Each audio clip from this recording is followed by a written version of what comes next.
Capítulo 8. O céu e a floresta.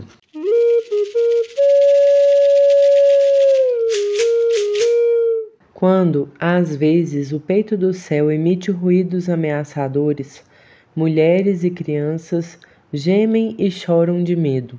Não é sem motivo. Todos tememos ser esmagados pela queda do céu, como nossos ancestrais no primeiro tempo. Lembro-me ainda de uma vez em que isso quase aconteceu conosco. Eu era jovem na época. Estávamos acampados na floresta perto de um braço do rio Mapulaú.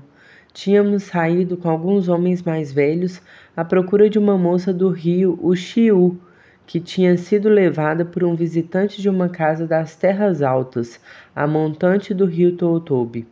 Anoitecia, não havia nenhum ruído de trovão, nenhum raio no céu. Tudo estava em silêncio.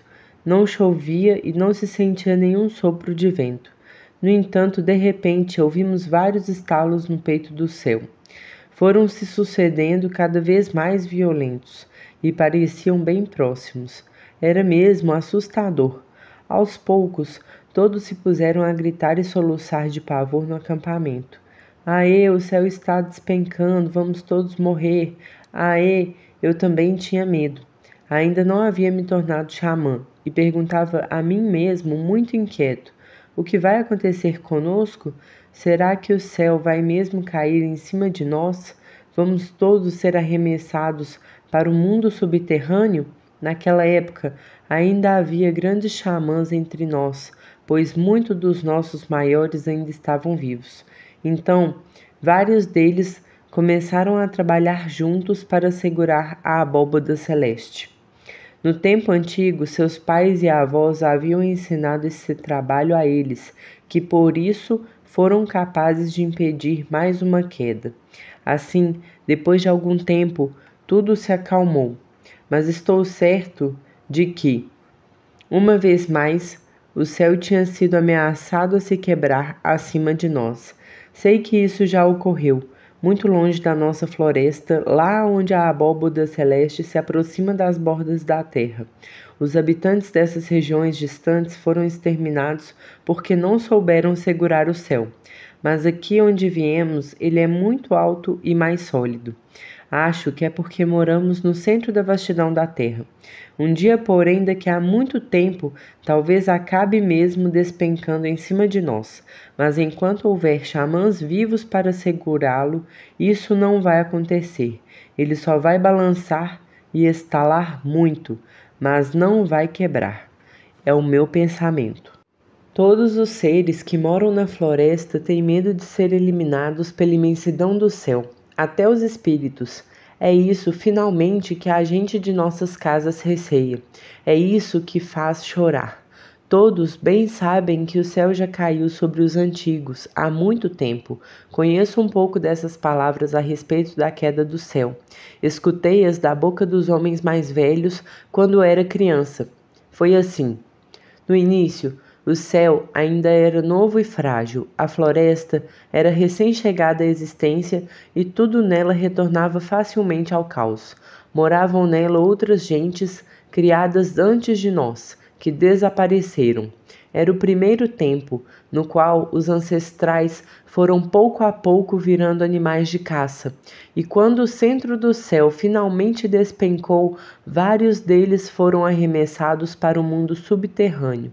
Lá se tornaram Aopatari, ancestrais vorazes de dentes afiados que devoram todos os restos de doença que os xamãs jogam para eles embaixo da terra. Continuam morando lá, junto ao ser do vendaval, Yariporari, e do ser do caos, Chiuaripô. Vivem ali também na companhia de seres queixadas, vespas e vermes tornados outros. As costas desse céu que caiu no primeiro tempo tornaram-se a floresta em que vivemos, o chão no qual pisamos. Por esse motivo, chamamos a floresta o Aropatarima Moci, o velho céu. Os xamãs também a chamam Utucara, que é mais um nome desse antigo nível celeste. Depois, um outro céu desceu e se fixou acima da terra, substituindo o que tinha desabado. Foi Omama que fez o projeto como dizem os brancos. Pensou no melhor modo de torná-lo sólido e introduziu em todo o céu varas de seu metal, que enfiou também na terra como se fossem raízes. Por isso, esse novo céu é mais sólido que o anterior, e não vai desmanchar com tanta facilidade. Nossos xamãs mais antigos sabem tudo isso. Sempre que o céu começa a tremer e ameaça arrebentar, enviam sem demora seus chapiri para reforçá-lo. Sem isso, o céu já teria desabado de novo há muito tempo. A gente do primeiro tempo não era tão sabida, mas se esforçaram muito tentando impedir a queda do primeiro céu. Transtornados de medo, cortaram estacas frágeis demais na madeira mole e nos troncos esburacados das árvores tocori e carru-ucirri. A maior parte desses ancestrais foi esmagada ou lançada para debaixo da terra, a não ser num lugar, onde o céu se apoiou num cacaueiro, que vergou sob o peso, mas não quebrou. Isso foi no centro de nossa floresta, onde estão as colinas que chamamos Horopeá. Um papagaio ererê foi mordiscando o retalho do céu preso no cacaueiro e aos poucos abriu nele um buraco por onde essas gentes do primeiro tempo conseguiram escapar. No final, saíram da floresta, das costas do céu, onde continuaram vivendo. Os xamãs chamam-nos Hutumoci Horiepe Teripe, a gente que saiu do céu. Mas esses ancestrais acabaram desaparecendo, viraram outros e foram levados pelas águas ou foram queimados quando a floresta toda se incendiou. Há muito tempo, isso é o que sei. Viemos à existência depois deles, e foi nossa vez de existir e aumentar, de modo que somos os fantasmas da gente que saiu do céu. Quando um xamã muito velho fica doente por um longo período e acaba se extinguindo por si só, seus chapiri em silêncio vão aos poucos deixando sua casa de espíritos. Abandonada, ela começa a desabar. Não acontece nada além disso. Por outro lado, se um xamã, ainda jovem, tiver uma morte violenta, flechado por guerreiros ou comido por feiticeiros inimigos, seus espíritos ficam enfurecidos, o céu escurece e chove sem parar. A ventania bate com força nas árvores da floresta, os seres trovão berram com violência, enquanto os seres raio explodem com estrondo. A chuva não para, e os espíritos do céu despejam incontáveis cobras sobre a terra.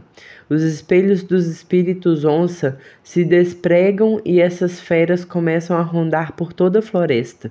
Tudo isso acontece quando morre um xamã que tinha uma casa de espíritos muito alta. Então, seus chapiri ficam furiosos por terem ficado órfãos e querem quebrar o céu por vingança. Os espíritos dos pica-paus, Exama e Xoteama, e depois os dos pássaros, Yokihima-Uci, golpeiam o peito dele com toda a força de seus machados e facões afiados. Pedaços inteiros da abóbada celeste começam a quebrar, com estrondos tão fortes que até os xamãs sobreviventes ficam apavorados.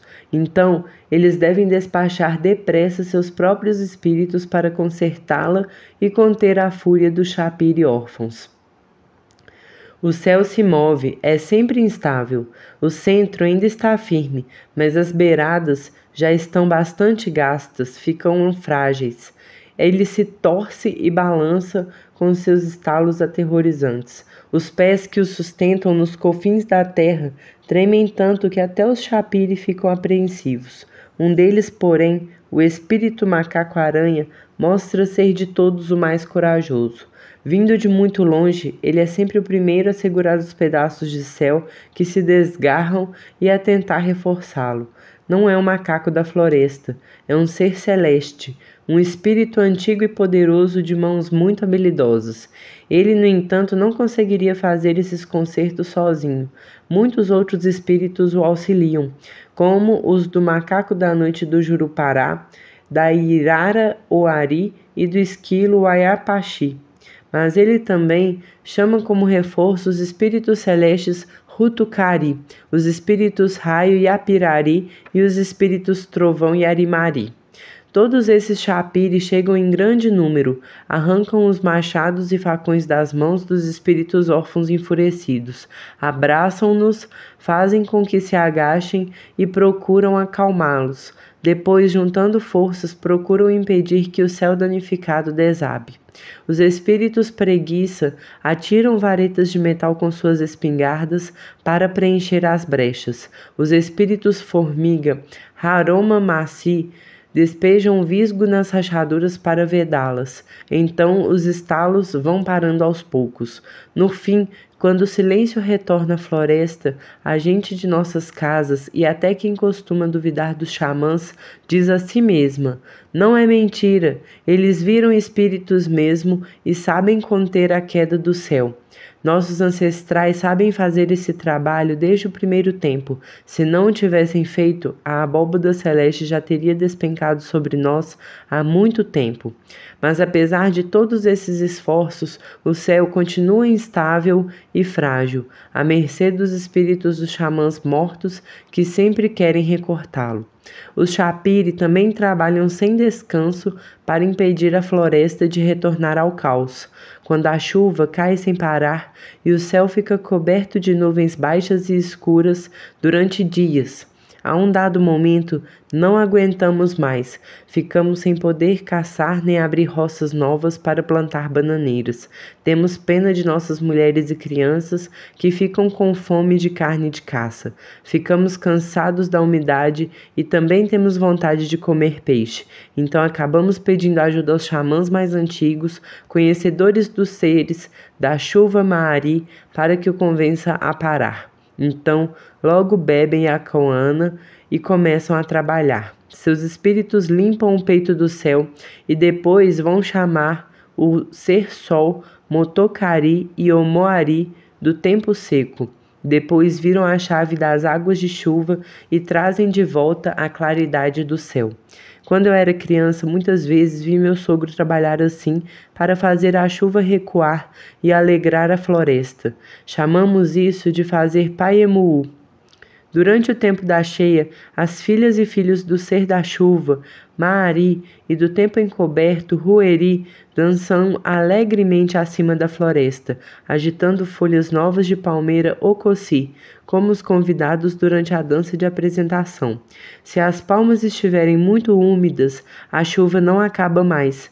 Então os espíritos da cigarra, Rorocona, Cutemô, Creemô e Taitaima, bem como os dos japins Cori, Ixaro e Mamaropê, têm de pegá-las e levantá-las para perto do calor do sol, enquanto as sacodem para secá-las.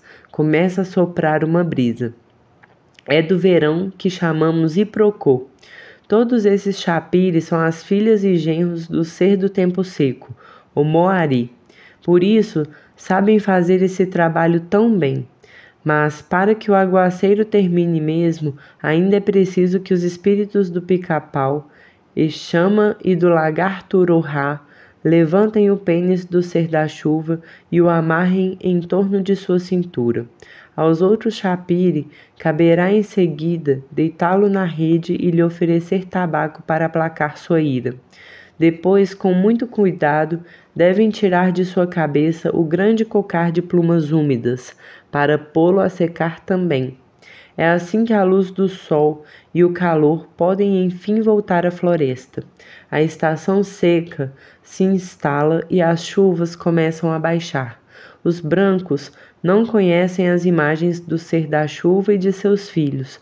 Com certeza, acham que a chuva cai do céu à toa.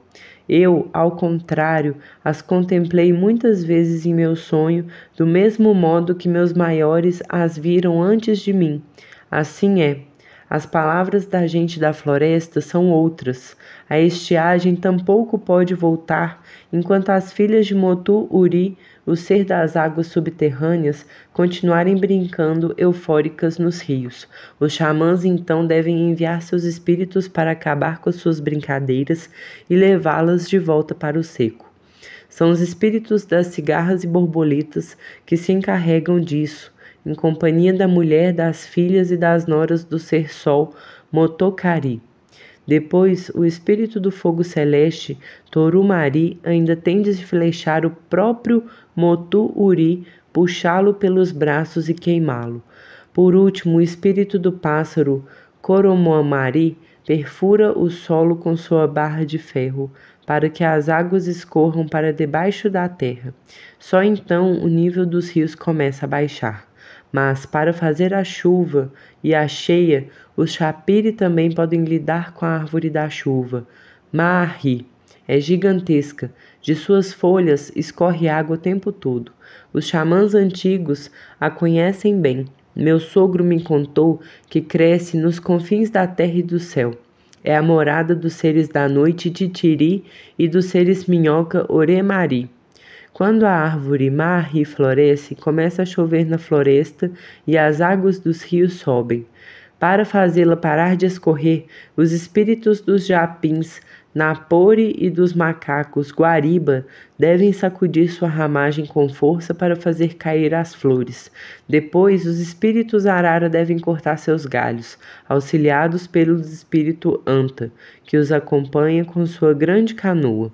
Quando isso ocorre, a árvore da chuva é rodeada de calor e ouvem-se as cigarras.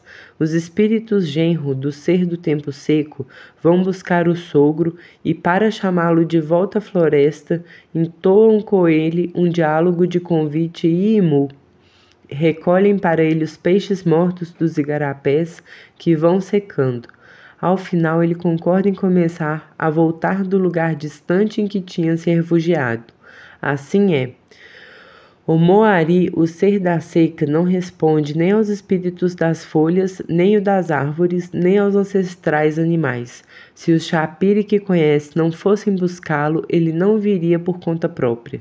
Então, a umidade e a escuridão tomariam toda a floresta para sempre, e com o tempo ela acabaria retornando ao caos. Quando querem acabar com a gritaria dos seres trovão, os Chapiri vão à casa deles nas costas do céu. Agacham-se perto deles e os repreendem. Sua voz nos incomoda. O que vocês estão fazendo? Por que não ficam calados? Os trovões furiosos logo ameaçam golpeá-los. Porém, para aquietá-los e demonstrar amizade, os espíritos se deitam em suas redes como se faz com o cunhado. Oferecem-lhes alimento e tabaco. Às vezes também sopram um pouco de pó de iacoano em suas narinas para acalmá-los. Assim, aos poucos, os trovões acabam se calando. Se não fosse isso, o estrondo da tempestade não cessaria nunca, como acontecia no primeiro tempo. Trovão era então um animal. Parecia uma grande anta que vivia num rio, perto de uma cachoeira. No começo, nossos ancestrais não o conheciam, mas ficavam exasperados de tanto ouvir sua voz potente ressoando na floresta. Cansados, resolveram fazê-lo ficar quieto e o flecharam. Depois cortaram seus despojos, tomando muito cuidado para não espalhar seu sangue pelo chão. Cozinharam suas carnes com cuidado e as comeram com gosto. No final dessa refeição, um dos caçadores, satisfeito e brincalhão, propôs insistentemente um pedaço de fígado cru que havia sobrado ao genro de Trovão, o ancestral do pássaro Hayayama. Ele, furioso, deu um golpe repentino na mão do inconveniente e o pedaço de carne foi projetado para as costas do céu, onde reviveu e se multiplicou por toda parte, como milhares de trovões de voz retumbante. São eles que ouvimos hoje em dia, acima da floresta, e que os xamãs têm de se convencer a ficar em silêncio. Os seres raio, por sua vez, parecem araras cobertas de faísca de luz que, quando batem estrondosamente as asas, projetam reflexos deslumbrantes. São muito poderosos e, quando sentem fome, logo demonstram toda sua raiva. Seus pés de fogo caem do peito do céu na floresta com um barulho horrível. Por isso, os xamãs também tratam de conter sua fúria. Para amansá-los, fazem dançar suas próprias imagens e os enviam de volta a eles na forma de Shapiri. Esses espíritos então agarram os seres raio para tentar chamá-los à razão. Mas não sejam tão raivosos, não destruam a floresta dessa maneira. Outras gentes moram nela. Os humanos têm filhos lá. Depois brincam com eles, fazem-lhes cócegas ou, se não ficarem quietos, acabam batendo neles e os repreendem com severidade. Então eles se acalmam e voltam a ficar em silêncio, e a tempestade se cala na floresta. O ser do vendaval, Yariporari, também é muito perigoso. Cultiva em sua imensa roça muitas canas de flecha. Quando parte em guerra, vai atirando flechas por toda a floresta com muita raiva. Sua força é tão aterradora que até o Shapiri tem medo a cada vez que ele passa, revirando tudo. Sacode nossas casas e derruba as grandes árvores sobre nossos acampamentos. Destroça as ramadas, derruba, emaranha o mato rasteiro e bate violentamente contra os troncos. O ser Tatu Canastra, o Acari, sempre o acompanha cortando as raízes em seu enorme facão. Yariporari é um vendaval terrível que caiu debaixo da terra no primeiro tempo. Fica escondido num buraco fundo coberto por uma tampa pesada, que às vezes é levantada pelos Shapiri por vingança quando estão em luto pelo pai, ou por xamãs enfurecidos contra seus inimigos. Então ele surge com toda a sua força, devastando com violência a floresta e aterrorizando seus habitantes. Quando isso acontece, os espíritos dos pássaros Wichi Manamô, Shiroshiro e Teateama, acompanhados dos espíritos Gavião Coimari, tentam agarrá-lo e amarrá-lo. Em seguida, tratam de destruir suas plantações de canas de flecha antes de prendê-lo de novo no mundo subterrâneo. De outro modo, sua fúria acabaria aniquilando tudo na floresta e nos varrendo para longe. Antes de meus iniciadores me fazerem conhecer o espírito do vendaval Yariporari, eu não pensava que pudesse existir um ser maléfico tão poderoso debaixo da terra. Apesar dele ser tão perigoso, os xamãs experientes são capazes de fazer dançar também a imagem dele como Shapiri. Mas então é seu espírito antigo, seu espírito pai, que fazemos descer para espantar as fumaças de epidemia com que os brancos enchem a floresta. Assim é. Sem o trabalho dos xamãs, voltaria ao caos depressa, a chuva e a escuridão, a raiva dos trovões, dos raios e do vendaval não cessariam nunca. Só os Shapiri podem protegê-la e fortalecê-la. Por isso, seguimos as pegadas de nossos ancestrais, virando espíritos com a Yacoana. Isso deixa os Shapiri felizes e assim eles continuam cuidando de nós. Os brancos não sabem nada dessas coisas. Se contentam em pensar que somos mais ignorantes do que eles apenas porque sabem fabricar máquinas, papel e gravadores. As pessoas também se queixam junto aos xamãs quando o tempo seco dura demais, quando as bananeiras e a cana-de-açúcar definham nas roças e os cursos d'água na floresta se esgotam. Então, para pôr fim à seca, eles tratam de trazer de volta para a floresta o ser maléfico do tempo úmido, Toorori, que é também o dono da chuva. Para convidá-lo a retornar, enviam até ele os Shapiri das cheias, das chuvas e do caos, que são as imagens dos seres maléficos Hiyori Maari e Shiwaripo. Depois juntam a eles como reforço as imagens dos seres do tempo encoberto e da noite, Rueri e Titiri. Então, Toorori, calcinado e encarquilhado, consegue arrancar-lhe da barriga do ser-sol Motokari, que o tinha engolido. Joga água sobre a própria cabeça e aos poucos vai voltando à vida. Aí começa a se vingar, passando ele a ocupar toda a floresta. Quando isso ocorre, a chuva finalmente volta a cair. Sem conhecer o trabalho dos antigos xamãs, assim mesmo tentei certa vez fazer voltar o tempo das chuvas. Foi aqui, em Watoriki, já faz algum tempo. A seca não terminava, o calor ia aumentando. O ser-sol Motokari tinha descido do peito do céu e tinha realmente baixado os pés na floresta. O Moari, o ser do tempo seco, parecia querer se instalar nela para sempre. Tinha secado o ser do tempo seco, todos os cursos d'água e se fartado de peixes e jacarés. Tinha torrado as árvores e assado a terra. As pedras ficaram em brasa, os animais e os humanos passavam sede. Era o tempo de queimar as roças como de costume, mas o vento carregou fagulhas para o mato que estava muito seco, com um chão coberto de folhas mortas. Então a floresta à nossa volta começou a queimar. Depois, o incêndio foi aos poucos se propagando para todos os lados. Quando o fogo é assim tão poderoso, viram outro ser muito perigoso que se apropria de todas as árvores à sua volta para construir sua casa. Chegou até mesmo a subir as encostas da montanha do vento perto da nossa casa, onde os seres maléficos da floresta cultivam suas plantas de feitiçaria. Ficamos muito preocupados, temendo que as chamas as queimassem, espalhando sobre nós uma epidemia chauara. A fumaça só aumentava sem parar.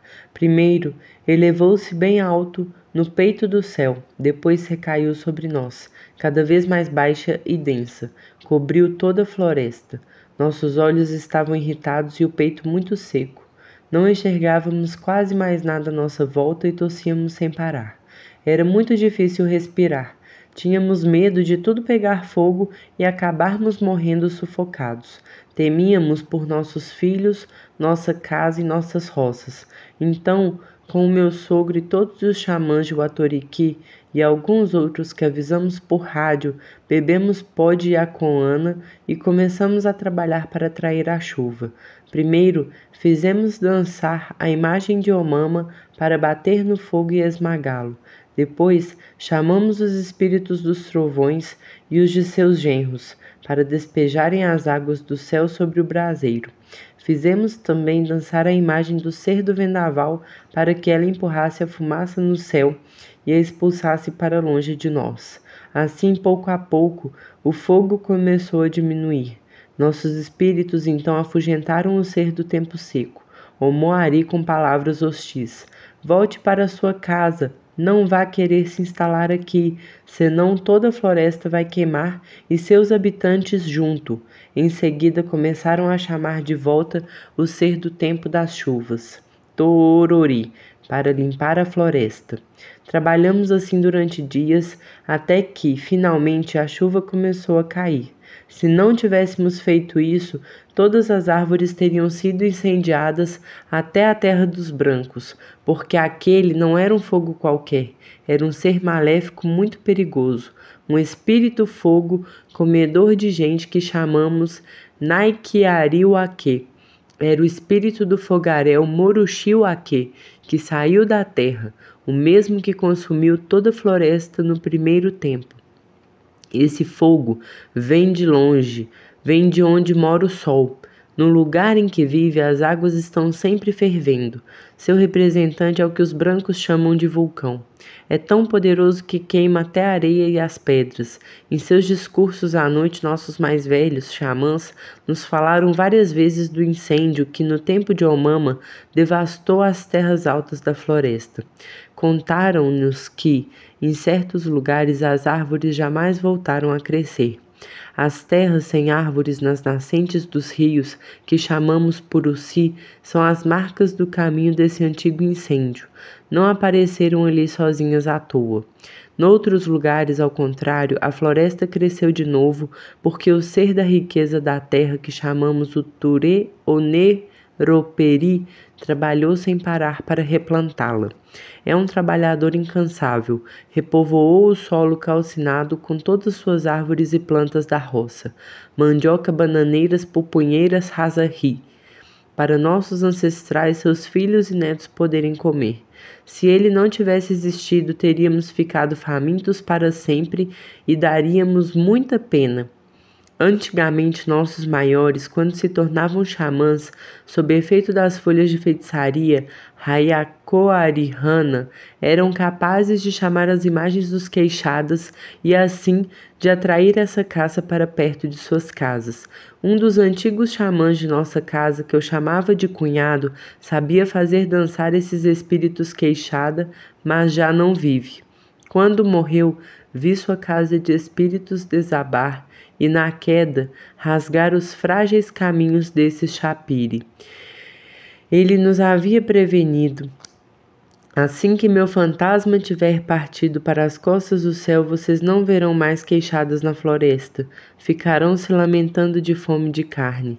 Mas ninguém pensou em dizer a ele enquanto estava vivo: Auei, quero eu também saber como cuidar dos caminhos dos espíritos queixada para impedir que fujam. Eu mesmo não disse nada. Na época, ainda era ignorante. Se eu tivesse feito isso, quem sabe essa caça não teria desaparecido de nossa floresta durante tanto tempo? Mas na época, ninguém teve a sabedoria de segurar os caminhos desses espíritos. Só os antigos xamãs sabiam fazer os queixados saírem da terra, chamando sua imagem. Antigamente, essas folhas Hayakoarihana eram muito usadas como planta de feitiçaria, mas são folhas que pertencem aos espíritos do céu. Por isso, quem era atingido por elas virava outro e logo via dançar a imagem do ser Hayakoari, que parece uma anta. Os doentes então começavam a gesticular e gritar. Então disparavam para fora de suas casas. Mas não era na floresta que corriam tão exaltados. Sem que seus próximos pudessem vê-la, era sua imagem que fugia montada no ser anta Hayakoari, que a levava para casa. Ficavam assim perdidos na floresta por muito tempo e lá viravam outros. Era então que começava a realmente ver dançar as imagens dos ancestrais queixada. No final, acabavam deixando o caminho Hayakoari e iam se acalmando aos poucos. Retornavam às suas casas guiados pelos chapiri dos xamãs que tinham vindo socorrê-los. Sem isso, teriam morrido de fome e de cansaço, esquecidos sobre o espelho de Hayakoari. Mais tarde, quando eles mesmos se tornaram xamãs experientes, eram capazes de abrir os caminhos dos ancestrais queixada, Woreri e de fazer suas imagens descerem novamente até eles. Para chamá-las, mandavam primeiro os espíritos do pássaro Xotocoma, que são seus genros. Esses emissários cortavam as árvores para abrir uma entrada na floresta para seus sogros. Nela, penduravam magníficos adornos de miçanga para atraí-los.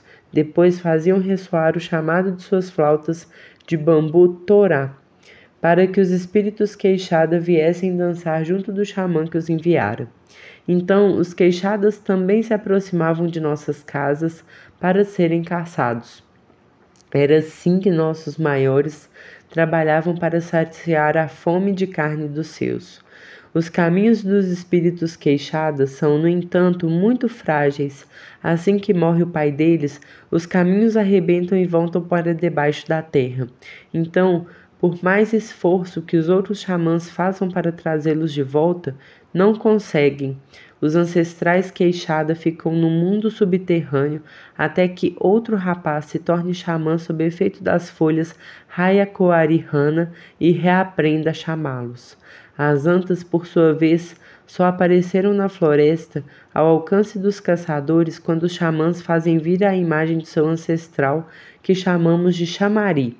Para isso, devem enviar primeiro seus espíritos jaguatirica e cão de caça para rastreá-lo, e em seguida os espíritos dos pássaros Choapema, dos gaviões Herama e dos pica-paus Exema, para chamá-lo. Sem isso, Chamari continuaria navegando em sua canoa por rios distantes e as antas não apareceriam na floresta. As antas gostam de passar muito tempo folgando na água, não é?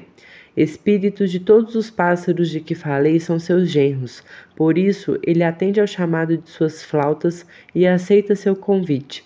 Sogro, venha a nós, temos fome de carne, temos desejo de você. Assim, Logo depois de terem feito amizade com seu sogro Chamari, eles amarram uma corda em sua canoa, rebocam até a margem com a ajuda do espírito da ariranha Cana.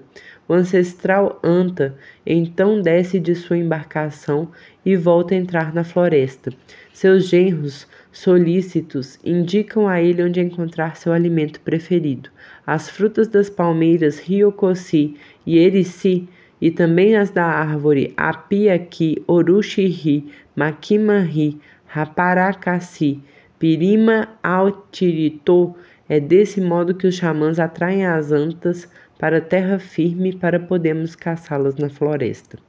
Mesmo assim, elas só podem ser achadas por caçadores muito especiais, os que em nossa língua chamamos chama-chiô. São caçadores que têm neles as imagens do espírito Anta e de seus genros, mesmo sem serem xamãs. Elas descem a eles, amarram suas redes em seus peitos, porque os pais deles já eram grandes rastreadores de antas. Não fosse a grande habilidade desses caçadores chamachiô, nós jamais comeríamos carne dessa caça. É verdade, quem vai caçar chamachiô com outras coisas, sem muito empenho, nunca ha visto uma anta. Encontra apenas jabutis no chão da floresta. Ao contrário, um caçador apaixonado pela imagem do ancestral anta que realmente sente saudade dela, logo depara com um desses animais longe da floresta ou perto de casa. Era assim que nossos xamãs antigos traziam para nossa floresta os queixadas e as antas, e também os macacos, aranhas, os papagaios, os mutuns e os veados. Bebiam yacoana e faziam dançar as imagens dos ancestrais animais. E quando faziam descer a si os espíritos arara, logo víamos esses pássaros surgindo perto de nossa casa. Era assim mesmo. Os animais só ficam felizes quando ouvem os cantos do chapire, e estes não gostam que seus pais fiquem espreguiçando na rede, sem beber yacoana. Assim é. A caça só fica fácil de matar se os xamãs fizerem descer as imagens de seus ancestrais. Nossos maiores tinham muito conhecimento e sabiam fazer bem esse trabalho. Não ficavam cantando à toa, como costumam pensar os brancos, pois, se os xamãs não trabalharem sem descanso, os animais de caça ficam irritados e muito ariscos. Se é assim, as presas não param de se queixar dos caçadores. Mas são outras gentes, tratam-nos sem nenhum respeito, despejam de uma maneira suja o caldo de nosso cozimento para fora de suas casas, atiram sem consideração nossas ossadas e peles na floresta. É de dar dó. Vamos ficar longe deles. Os animais também são humanos. Por isso se afastam de nós quando são maltratados. No tempo do sonho, às vezes ouço suas palavras de desgosto quando querem se negar aos caçadores. Quando se tem mesmo fome de carne, é preciso flechar a presa com cuidado para que morra na hora. Assim, ela ficará satisfeita por ter sido morta com retidão. Caso contrário, fugirá para bem longe, ferida e furiosa com os humanos. Quando as árvores da floresta não carregam frutos, os japins cori, naporê e as gralhas piomari e namô não se reúnem a elas. Nenhuma outra ave tampouco se aproxima. Assim é. Os papagaios, tucanos, araras, mutuns, jacamins, cujubins e perdizes, pocara, costumam vir comer nas árvores logo depois dos japins e das gralhas. Alimentam-se dos restos destes, das frutas que seus bandos barulhentos bicam no topo das árvores ou fazem cair no chão. Por isso, os xamãs fazem dançar os espíritos japim e gralha para que as outras caças aladas voltem a ficar abundantes na floresta. As imagens dessas aves fazem amadurecer os frutos das árvores para alimentar todos os outros espíritos pássaros que as seguem de perto. Quem nunca bebeu yacoana não se dá conta disso. Apenas ouve o canto dos xamãs durante a noite, sem entender o que estão fazendo. Porém, se não há comida nas árvores e a floresta tem valor de fome, eles enviam seus chapiri, japim e gralha para bem longe em direção ao poente, para de lá trazerem a imagem de seus frutos. Quando retornam, os demais espíritos pássaros exclamam, alegres e ansiosos: Auê! Finalmente vamos comer, vamos pedir a eles nossa parte da comida que trazem. Parece gostosa. Estamos famintos e sofridos. Depois todos se precipitam sobre o tão desejada comida num enorme bando, eufórico e voraz. Só assim a caça alada começa a reaparecer na floresta. Volta para bem longe de nós no começo e depois vai pouco a pouco se aproximando de nossas casas. Então os caçadores animados espalham a notícia. A caça está comendo perto de tal rio, lá perto daquele grupo de árvores e também naquele outro lugar. Era esse antigamente o trabalho de nossos grandes xamãs, atrair a caça para a nossa floresta. Hoje, perdemos esse conhecimento e muitos dos nossos pais já o tinham esquecido antes de nós. Só os nossos verdadeiros valores tinham capacidade para isso.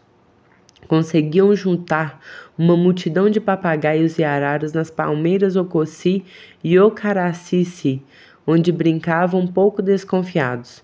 Ficavam ali parados ao alcance dos caçadores, mordiscando as folhas novas. É verdade, meus avós, quando viviam há muito tempo na nascente do rio Tootobe, tinham mesmo esse poder. Às vezes faziam uso dele para as pessoas de sua casa poderem se fartar das carnes dessas aves e enfeitar-se com suas penas. Sua preocupação era manter sua gente feliz. E quando os seus ficavam com muita fome de carne, chegavam até a trazer caça da floresta dos fantasmas que fica nas costas do céu. Mandavam então seus chapiri espantarem as presas lá em cima para fazê-las cair na terra. Os xamãs sabem, a floresta dos fantasmas é coberta de árvores sempre carregadas de frutos e os queixados, os macaco-aranhas, mutuns e cujubins são nela muito mais numerosos que aqui embaixo. As árvores da floresta e as plantas de nossas roças também não crescem sozinhas, como pensam os brancos. Nossa floresta é vasta e bela, mas não é à toa. É seu valor de fertilidade que a faz assim. É o que chamamos nerropê. Nada cresce sem isso. O nerropê vai e vem como um visitante, fazendo crescer a vegetação por onde passa. Quando bebemos Yacoana, vemos sua imagem que impregna a floresta e a faz úmida e fresca. As folhas de suas árvores aparecem verdes e brilhantes e seus galhos ficam carregados de frutos. Vê-se também quantidade de pupunheiras rasaci cobertas de pesados cachos de frutos pendurados na parte de baixo de seus troncos espinhosos, imensas plantações de bananeiras e pés de canas de açúcar. Esse valor de fertilidade da terra está ativo por toda parte. É ele que faz acontecer a riqueza da floresta e que, desse modo, alimenta os humanos e a caça. É ele que faz sair da terra todas as plantas e frutos que comemos. Seu nome é o de tudo que prospera tanto nas roças como na floresta. No primeiro tempo, Omama colocou esse valor de fertilidade dentro da nossa terra e sua linhagem foi se espalhando por toda sua extensão, antes de chegar à terra dos brancos. Seu verdadeiro centro se encontra onde moramos, onde Omama veio a ser. É verdade, na floresta habitamos no lugar onde vive o pai da fertilidade, Nerropê, o lugar de sua origem. É por isso que a imagem dele, que chamamos Nerroperi, dança com os espíritos dos ancestrais animais que os xamãs fazem descer. Assim, quando a floresta tem valor de fome, eles podem beber Yacoana para trazer de volta a imagem do seu valor de fertilidade. Em nossa casa de Watoriki, porém, não precisamos fazer esse trabalho. Nossa terra é bela e impregnada de riqueza. O ser maléfico da fome, que chamamos Orinari, permanece longe dela e a imagem da fertilidade dança junto a nós desde que viemos morar aqui. Faz crescer as frutas das árvores e as plantas nas roças com muita generosidade, após cada período de chuva. Tudo cresce com fartura e a caça se alimenta de abundância, nas árvores, no chão e na água. Nerroperi, a imagem da riqueza da floresta, se parece com o ser humano, mas é invisível a gente comum. só deixa aparecer para seus olhos de fantasma o alimento que faz crescer, e apenas os xamãs podem realmente contemplar sua dança de apresentação. Na frente dela vem um bando barulhento de espíritos japim e gralha, acompanhado por uma multidão de espíritos arara, papagaio, tucano e mutum. Esses chapiri que carregam consigo os demais pássaros são os companheiros da imagem da fertilidade, são seus ajudantes. Ela nunca dança sem eles. Os xamãs os fazem descer quando as pessoas de sua casa têm fome, pois onde seus chamados não são ouvidos, não cresce alimento algum. Foram esses ancestrais animais que no primeiro tempo descobriram e espalharam por toda parte a fertilidade da terra. É por isso que os pássaros de hoje, que são seus fantasmas, continuam comendo os frutos da floresta. São representantes deles. É o que dizem os nossos mais velhos xamãs. Porém, são também riqueza da floresta as imagens das abelhas Yamanama, que fazem desabrochar as flores das árvores e espalham açúcar por seus frutos, assim como pelos do mamoeiro e da cana-de-açúcar. São ainda as imagens das mulheres bananeiras e das árvores arocorri e o arimarri de folhagem tão densa. Nas terras altas, são as imagens dos gaviões Uiti-Uitima na Amor, que tornam abundantes as lagartas caxá, as frutas das árvores momorri e das palmeiras xomoci, bem como as flores comestíveis das árvores nairi. Assim que o chamado estridente dos espíritos japim e gralha ecoa de todos os lados, começa também a se fazer ouvir o canto grave de Nerroperi, o espírito da fertilidade. Ele chega dançando alegremente, trazendo nas costas todos os alimentos da floresta. Parece um ser humano, mas é outro. É um mais lindo, seus olhos são bonitos e seus cabelos são como uma cascata de flores amarelas e brancas. Seu corpo é recoberto de penugem luminosa e ele tem em torno da testa uma faixa de rabo de macaco cuxiu de um preto intenso. Evolui devagar, seguido por um cortejo de imagens de árvores, cipós e folhas. Vem envolto numa nuvem ruidosa de espíritos de pássaros multicoloridos. Seici, Rutureama, Nakassi, Japins Ayokora e Araçaris. Acompanha-o uma multidão de ancestrais animais Yarori de espíritos da floresta Urihinari, agitando palmas novas desfiadas no inebriante perfume de flores. Dança no meio deles agitando os frutos da floresta que traz consigo, eles também cobertos de penugem de um branco resplandecente. Eu já vi dançar essa imagem da riqueza da floresta no tempo do sonho, depois de ter bebido pó de iacoana durante o dia todo. É mesmo esplêndida. Cheguei até a sentir na minha boca o sabor macio e doce de suas frutas maduras. Assim é, uma vez terminada sua dança de apresentação, o espírito Nerroperi alimenta o xamã que o chamou e vem instalar seu espírito na casa de espíritos dele, numa habitação à parte como os demais chapiri. A partir desse momento, o xamã saberá trazer de volta a fertilidade da floresta para junto dos seus. Se ninguém saber, ele fará crescer todas as plantas e curará sua esterilidade. Assim que faz dançar Nerroperi, as flores começam a desabrochar nas árvores. Em seguida, os galhos ficam férteis e carregados de frutas. Se o espírito da fertilidade não descesse com seus espíritos japim e gralha, nossa floresta permaneceria com valor de fome e a caça não andaria nela. São as imagens desses pássaros que fazem crescer os alimentos, os dos animais e os nossos. Depois é Omoari, o ser do tempo seco, com o calor que deposita no solo, que ajuda a amadurecer as frutas da floresta, pois ele também as come. Nossos maiores bebiam o pó de iacoana e exortavam seus espíritos, dizendo: nossas mulheres e crianças estão esfomeadas, façam crescer novamente os alimentos da floresta. Então, os enviavam em busca da imagem da fertilidade Nerropê muito longe, onde vive o dono dela, o ser Uturi, e eles a traziam de volta. Aí, nas pegadas de retorno do chapiri, as plantas cresciam nas roçadas e as árvores floresciam. A imagem da fertilidade chegava à nossa floresta, depois prosseguia para além dela. Hoje não temos tanto conhecimento quanto nossos antigos xamãs, mas apesar disso tentamos seguir o caminho deles. Antes de morrerem, não nos ensinaram a trazer de volta a fertilidade da floresta.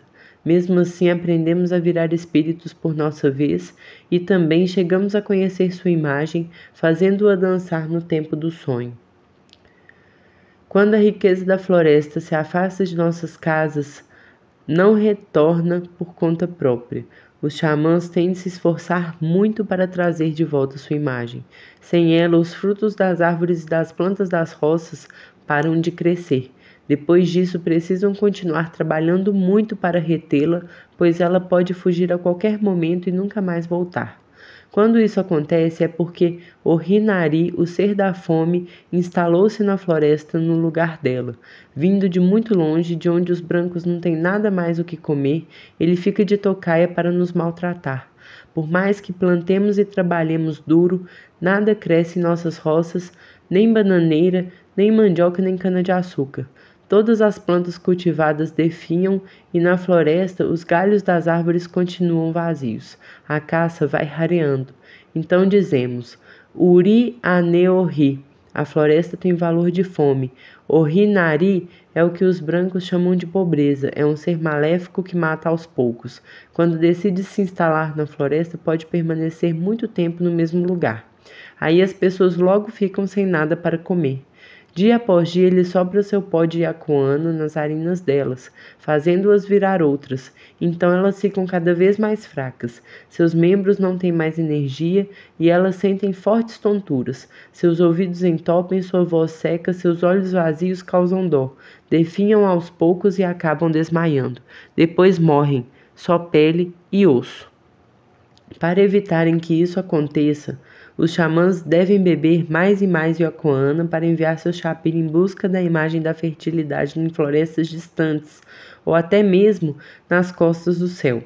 É verdade, como eu disse, existe um valor de fertilidade Nerropê acima de nós. É dos fantasmas e dos seres trovão que também se alimentam de plantas de suas roças e de frutas de sua floresta, cheia de árvores Oruxiri, Moramarri, Yauarahi e muitas outras. Sua fertilidade é muito grande mesmo, e os espíritos Japim e Gralha são capazes de trazê-la para nós. Mas os fantasmas podem também, por conta própria, resolver fazer cair um pouco dessa riqueza entre os humanos. Isso às vezes acontece durante suas festas, quando, depois de saciados, entoam seus cantos eri e ouvem as mulheres dos vivos se queixar de fome, pedindo a eles um pouco de seus restos. Nos lugares em que eles se mostram generosos, os frutos das árvores da floresta e das pupunheiras raçaci ficam muito abundantes mesmo, e os humanos felizes podem fartar-se deles à vontade. No primeiro tempo foi Koiori, o ancestral saúva, que, quando a floresta ainda estava se transformando, descobriu nela o valor de fertilidade nas roças e o transmitiu a nós. Mas não é ele quem faz crescer as árvores, é o Mama. Koiori trabalhava sozinho na floresta durante o dia todo, tanto que suas longas ausências intrigavam seus próximos. Ele os despistava, afirmando que andava derrubando árvores à cata de mel selvagem, mas estava mentindo. Na verdade, sem que ninguém soubesse, ele passava o tempo todo abrindo uma roça cada vez mais imensa. Naquele tempo, ainda não existia, porém, nenhuma planta cultivada. Para fazer com que surgissem da terra, Saúva apenas batia o pé no chão repetindo: que se espalhem raízes dessas plantas, o milho vai sair aqui, as bananeiras aqui. Então os pés de milho, as bananeiras, logo começavam a crescer diante dos olhos. A sogra de Saúva se chamava Poomari. Tinha um gênio difícil e reclamava do genro sem parar. Ficava enfurecida com o fato de ele passar tanto tempo na floresta em vez de lhe trazer comida. Certo dia, exasperada, insultou-o fazendo picadas a respeito do seu traseiro arqueado. Ele então resolveu se vingar. Mandou-a ir buscar milho cada vez mais longe de sua roça para que acabasse se perdendo em suas vastas plantações. Foi o que aconteceu. Desamparada, transformou-se em pássaro poopoma. Até hoje, seu canto pode ser ouvido nas roças. Pô, pô, pô. Quanto ao genro, metamorfoseou-se em saúva coiô. Desde então, os xamãs sabem fazer descer as imagens de Coiori e de sua sogra Poomari. Ouvi seus cantos quando o pai de minha esposa os fazia dançar, e as vi muitas vezes quando sonhava, depois de ter bebido Yacoana. Essas imagens também possuem valor de fertilidade da terra. Foi desse modo que ela apareceu. No tempo em que Coiori veio a ser, ainda não existiam roças. As pessoas só comiam frutos da floresta. Foi ele que pediu as plantas cultivadas ao ser da fertilidade. Nerroperi. Foi ele o primeiro a fazer crescer milho, bananeiras, mandioca, taioba e cará. Ele nos ensinou esse trabalho, de modo que se um homem tem em si a imagem de Coiori, mesmo não sendo xamã, ela vai ajudá-lo a trabalhar em sua roça sem descanso, com saúde ou doente. Jamais será visto cochilando na rede. Ela lhe dará vontade de abrir cada vez mais parcelas para plantar todos os tipos de alimento. Assim é. Para o trabalho na roça, imitamos também a imagem do lagarto gigante, o acicará, que nos torna capazes de trabalhar debaixo do sol sem esmorecer. Essas imagens passam de pai para filho, pelo esperma, pelo sangue que vem do esperma. Elas não podem ser vistas, ficam no fundo, dentro da gente, no nosso pensamento, dentro do nosso fantasma, no interior de nossa própria imagem.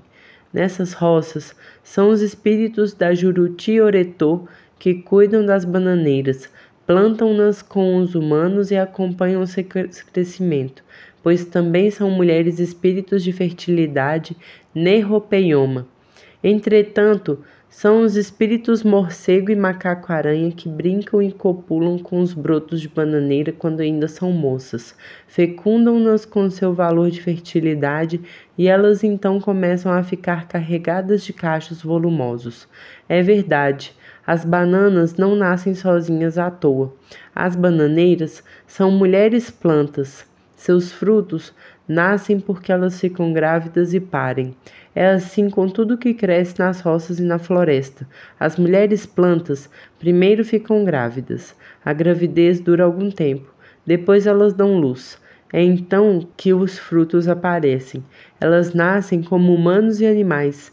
É por isso que os moradores de uma casa costumam recorrer aos xamãs quando suas bananeiras custam a crescer ou quando precisam dispor de uma grande quantidade de bananas para dar uma festa reahu e suas rosas ainda são novas. Pedem a eles que façam dançar seus espíritos morcego e macaco-aranha para que engravidem as mulheres bananeiras e seus frutos se desenvolvam depressa. Então, esses chapiri colocam seus filhos e o sabor do açúcar nos brotos novos das bananeiras, como os humanos com seu esperma nas suas mulheres. É desse modo que procedem. Muitas vezes os vi copular no tempo do meu sonho. Por sua vez, os espíritos tatu canastra, o acá, são donos dos tubérculos de mandioca e de sua fertilidade. Plantam-nos junto com os humanos e são eles que os fazem crescer. Assim, o homem que possui dentro dele a imagem desse animal, com certeza terá uma bela plantação de mandioca. Essa imagem irá ajudá-lo quando for trabalhar na roça e seus braços estarão impregnados de valor de fertilidade. Os tubérculos de seus pés de mandioca ficarão longos e firmes. Assim é.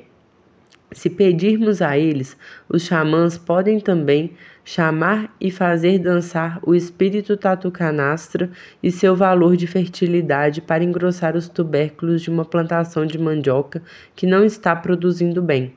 No caso das pupunheiras Hassassi, os xamãs também podem fazer descer o espírito do pássaro Marocoachirioma, que fecunda a imagem das mulheres palmeira, Hayashioma, passando em volta de seus pescoços o ovo de seus frutos. Estes então se põem a crescer em profusão e, para que seus cachos pesados não caiam antes da hora, o espírito Japinaporê deve dar tipóias às mães, que os levam nelas como recém-nascidos. Finalmente, são os espíritos arara que se encarregam de fazer com que amadureçam. É o espírito do tururi Yoriyama, por sua vez, que faz crescer as taiobas Ariasi. Os xamãs também podem chamar sua imagem e fazer dançar seu valor de fertilidade para aumentar seus tubérculos. Por outro lado, é simplesmente a terra da floresta que faz crescer os carás, a terra a qual o ancestral Saúva Koyori deu fertilidade no primeiro tempo. É também a imagem dele que faz crescer os pés de milho, como ele fez outrora, batendo o pé no chão. Nossos maiores, há muito tempo, costumavam dar suas festas rearru, oferecendo milhos a seus convidados. Hoje, porém, já não cultivamos muito. O ancestral Saúva Koyori é o verdadeiro dono da fertilidade do solo da floresta. A cana e a batata doce também crescem graças a ele. Não precisamos ficar regando a terra, como os brancos, para que haja muito alimento em nossas roças. O valor da fertilidade da floresta basta. Sem ele, as plantas ficariam feias e mirradas. Quando o que plantamos em nossas roças não cresce mesmo, chegamos a pensar, às vezes, que xamãs inimigos podem ter desviado o valor da fertilidade da floresta para longe de nós. Mas também pode acontecer de algum xamã de nossa casa amiga levá-la embora sem querer. Assim, numa festa rearru, algum convidado empanturrado pode roubar em sonho a imagem da fertilidade da floresta de seus anfitriões.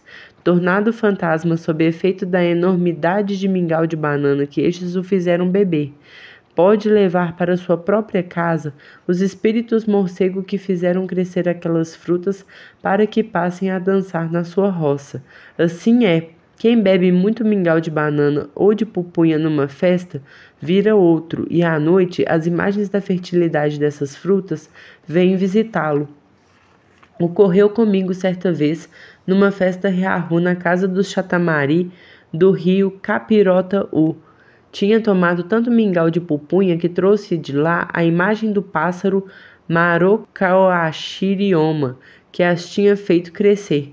Apareceu de repente enquanto eu dormia, me seguiu no caminho de volta. Apareceu de repente para fazer crescer minhas próprias plantações em um atoriqui. Meus anfitriões perceberam, mas não aguardaram rancor. Disseram-me apenas: pode ficar com a fertilidade dessas frutas. Faremos vir outras às nossas roças. Porém, mesmo quando a riqueza de nossas plantações é assim levada por um xamã visitante, isso não dura muito. Continua havendo muita fertilidade nerropê na floresta, e se nossas roças ficam com valor de fome, basta bebermos Yacoana para trazê-la de volta para junto de nossa casa. Por fim, se for preciso, é também possível emprestar a fertilidade da floresta de uma casa amiga. Nesse caso, dizemos a seus moradores: os meus estão passando fome porque minhas plantações não estão crescendo bem. Gostaria de conseguir o valor de fertilidade que vocês têm, mas não sei como fazer. Então, os xamãs daquela casa, para mostrar sua generosidade, farão dançar sua imagem para dá-las a nós. Os animais são como os humanos. Nós ficamos satisfeitos quando nossas roças se enchem de cachos de bananas e de pupunhas. Eles ficam felizes quando há muitos frutos nas árvores da floresta. Estes são o alimento deles, assim como aqueles são os nossos, pois os animais que caçamos são os fantasmas de nossos ancestrais transformados em caça no primeiro tempo. Uma parte desses antepassados foi arremessada no mundo subterrâneo quando o céu desabou.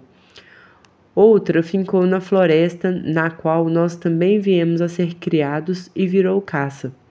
Damos a ele o nome de caça, mas fato é que somos todos humanos. Assim é.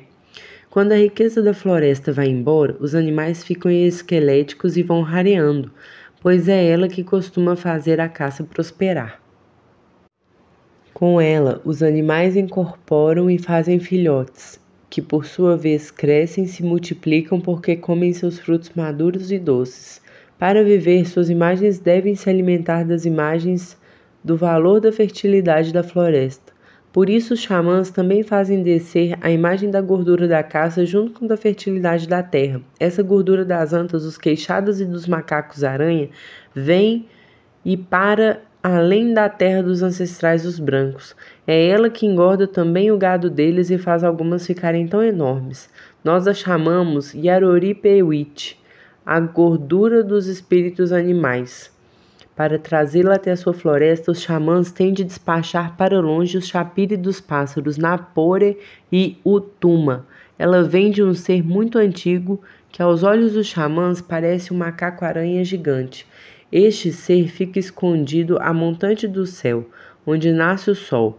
É muito barrigudo porque guarda em si toda a gordura de caça, que só cede aos poucos com avareza, de modo que, quando ele demora a distribuí-la, os animais podem continuar magros e fracos demais para serem caçados. Porém, quando sua imagem resolve dançar na floresta, todos eles começam a engordar novamente e também jabutis e peixes. Assim, quando dormimos em estado de fantasma, saciados de caça gorda, somos nós que encorpamos por efeito da imagem dessa gordura. Bebendo Yacoona, só uma vez vi esse ser macaco-aranha gigante. Quando ele quer fazer engordar a caça que lhe pertence, apenas sua imagem anda pela floresta. Pelo caminho, ele vai repartindo a gordura por todos os animais por conta própria.